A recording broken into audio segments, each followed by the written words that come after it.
Hey there. We've all been there, right? That moment your food delivery shows up and it's totally wrong. It's so frustrating. But don't worry.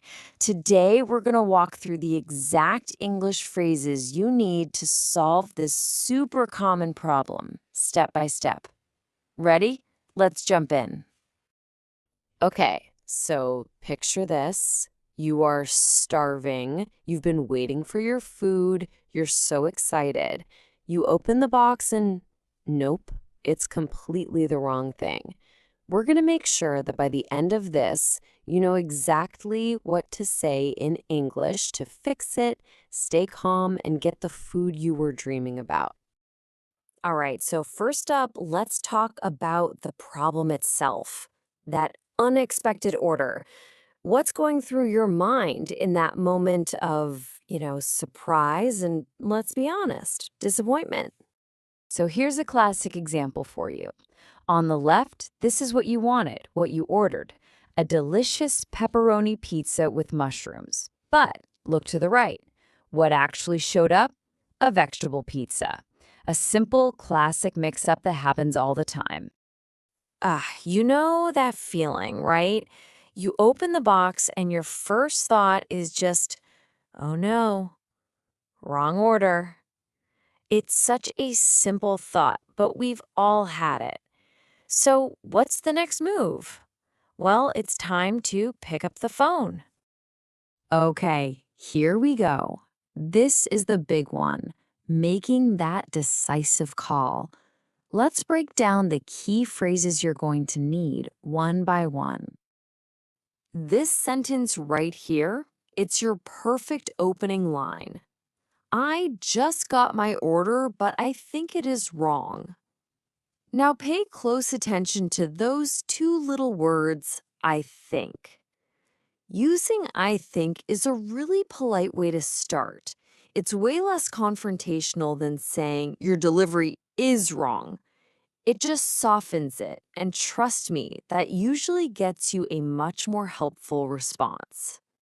Okay, so after you've explained the problem, the person on the phone is going to need some more information. You can probably expect them to ask two very simple questions. What did you order? And what did you get?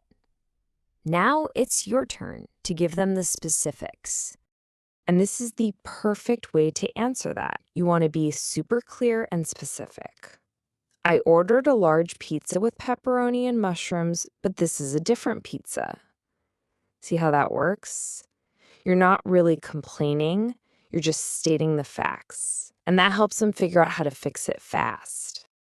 So the main thing to remember here is just to be specific.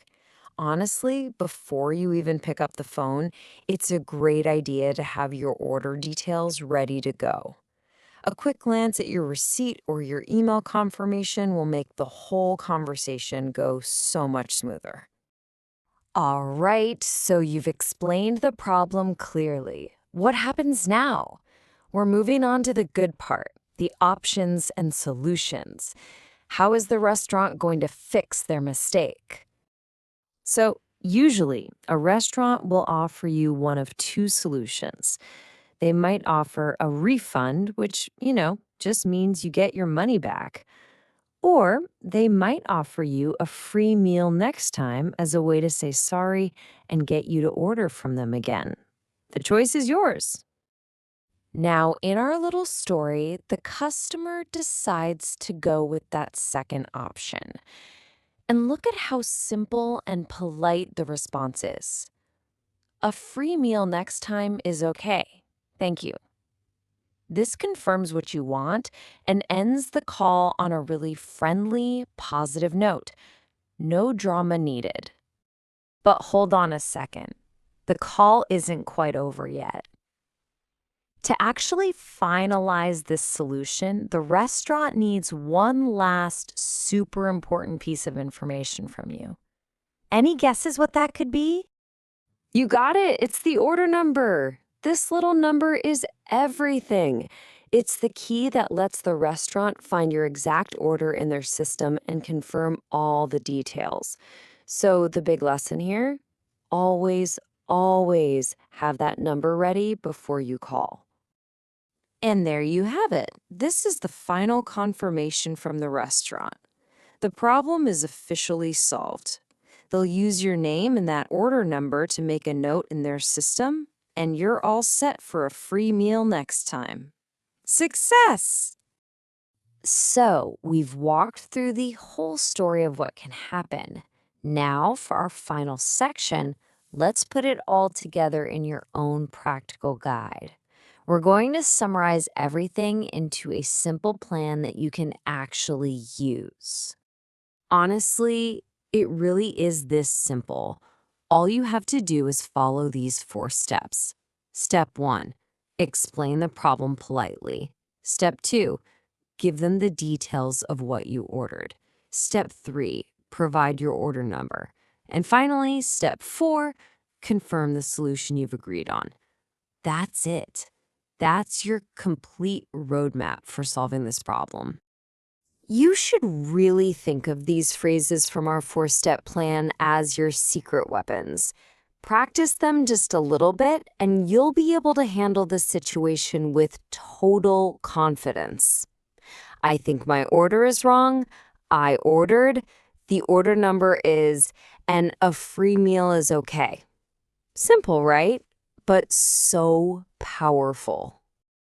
Okay, so I have one last question for you to think about. What would you do? Which solution would you have chosen? Would you take the refund and get your money back right away? Or would you go for the free meal next time? It's an interesting choice, isn't it? Thanks so much for joining me today.